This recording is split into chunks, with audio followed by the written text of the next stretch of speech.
Hai semuanya, kembali lagi dengan aku, Andisa Fitri Mariani, siswa kelas 12 dari SMA Negeri Sumatera Selatan yang terletak di Provinsi Sumatera Selatan.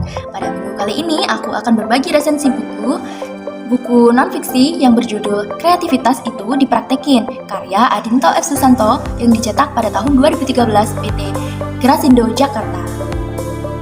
Kreativitas menjadi salah satu keterampilan yang semakin dibutuhkan dalam kehidupan modern.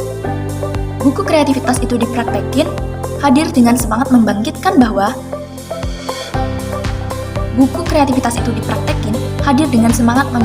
kesadaran bahwa kreativitas itu tidak hanya sekadar wacana, melainkan suatu yang nyata dan bisa diasah. Secara garis besar, buku ini memiliki alur yang runtut dan mudah diikuti. Bagian awal dimulai dengan pengantar mengenai definisi kreativitas. Penulis juga menyingkirkan berbagai mitos, misalnya anggapan bahwa kreativitas adalah bakat bawaan dari lahir atau hanya bisa muncul secara tiba-tiba. Tetapi penulis menekankan bahwa kreativitas adalah sesuatu hal yang bisa diasah melalui latihan di kehidupan sehari-hari. Bab berikutnya membahas hambatan yang sering dihadapi pembaca. Hambatan itu antara lain rasa takut gagal, pikiran yang kaku, lingkungan yang tidak mendukung, serta kebiasaan menunda. Dalam bagian ini, penulis menggunakan bahasa sederhana namun menyentuh realita, sehingga pembaca bisa merasa tercermin dalam pengalaman yang diuraikan.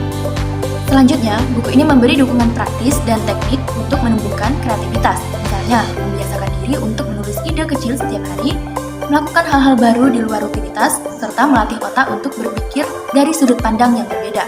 Penulis juga menekankan pentingnya untuk bereksperimen dan tidak takut salah, karena biasanya dari kesalahan itulah ide-ide besar sering bermula.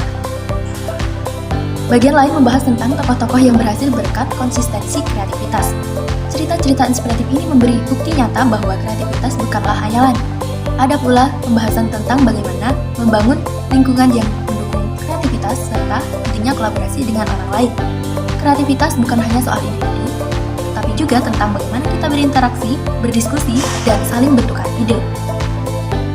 Penulis menekankan bahwa kreativitas harus dilatih secara jangka panjang.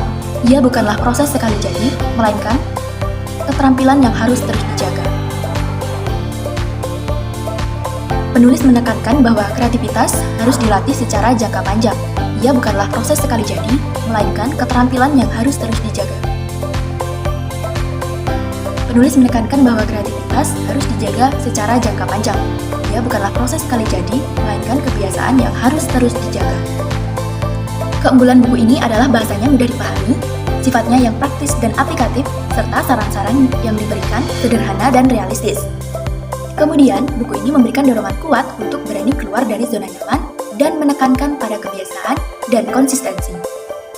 Meski memiliki banyak keunggulan, buku ini tidak terlepas dari kekurangan, yaitu contoh kasus yang disajikan masih terbatas. Alangkah baiknya jika penulis menambahkan kisah nyata dari berbagai bidang, misalnya sains, pendidikan, maupun seni, sehingga pembaca bisa melihat keragaman praktik kreativitas.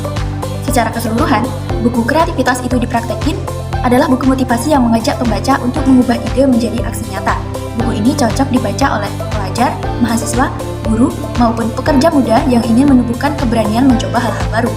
Buku ini juga bermanfaat bagi siapa saja yang idenya terhambat rasa takut, agar mereka lebih percaya diri untuk melangkah. Baiklah, sampai di sini resensi buku pada minggu ini. Terima kasih semuanya. Salam literasi.